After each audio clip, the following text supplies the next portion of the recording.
So yun na nga guys, bago ako nanganak ay na preterm labor muna ako kasi akala namin ay manganganak na ko, yun pala ay di pa.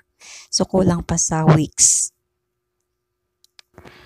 At dahil sa nataranta yung asawa ko, ang nakuha niyang damit para sa akin ay pang night piece. Ayan, ang itsura ko. Tapos nakumpine ako niya ng 1 week, tapos pinabalik ako. Then labor na lang ako dahil ino-normal ko daw yung baby. At ito na nga guys, nanganak na ako. So hindi ko po siya na-normal. CS po ako niyan kasi hindi siya bumaba sa 8 cm to 9 cm. So nag-decide yung doktor ko na i-CS na lang ako.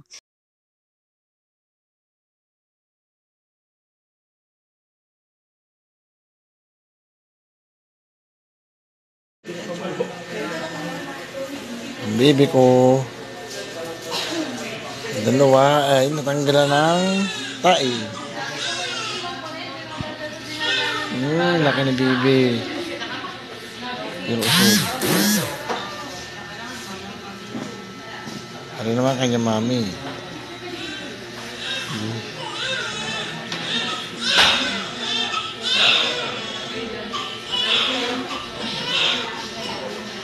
Naka, iiyak.